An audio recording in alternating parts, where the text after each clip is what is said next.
Welcome back to the Rondinelli project and step number 5. I will be getting the Green Sunfish replica ready for eye placement and minor touch-ups necessary before I begin painting the body.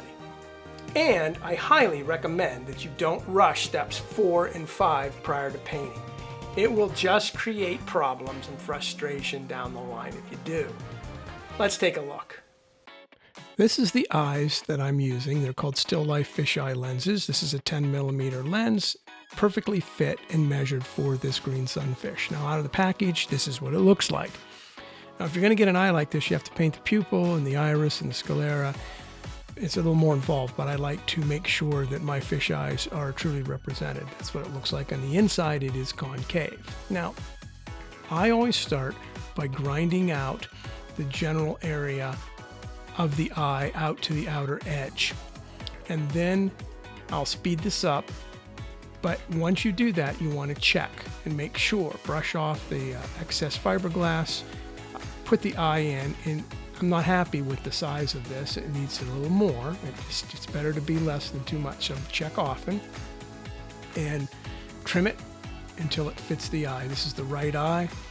I'm trimming it out and I'm going to set that eye in there, brush it out, and make sure that it properly fits so that it's not bulging. You don't have big gaps, and everything looks pretty good. I like that look, so I'm satisfied. That looks pretty good. What I'm going to do is flip that fish over now, and we're going to start on the other eye. Now I'm on the left side, and what I'm going to do now is exactly what I did with the right eye, only I'm going to do it with the left eye. You're just going to cut out the area that you see there. You're going to get as close to the outside perimeter from the real eye, because it was created that way in the cast. Brush it out and just do a sample fit, and if it doesn't fit, you want to just take a little bit off the perimeter, ever so little, brush it out and recheck it until you get a good fit. Check it often. Now when I'm completely satisfied with my eye placement, I want to make sure that I don't mix up the left and right eye. I know they're supposed to be identical from the manufacturer, but sometimes they're not. And that happened to me one time where I mixed them up. So I keep them in separate bottles, and I know that they fit. I know that the left eye goes in the left side of the fish and the right eye goes in the right side. So I placed the cast on my turntable to film it for you, to give you a 360-degree view. The cast is finished.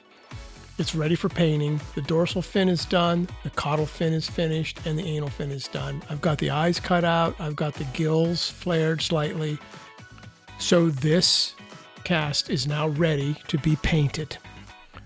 And the vise that you see holding that, I believe you can pick that up at Harbor Freight. That wasn't very expensive, but check it out. You need a good vise to do your work. The blank cast looks pretty good and now ready to be painted. In my next lesson, step 6, I will be painting the cast.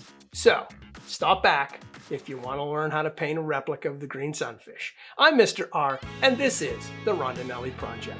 Go create something from nature. Until next time, class dismissed.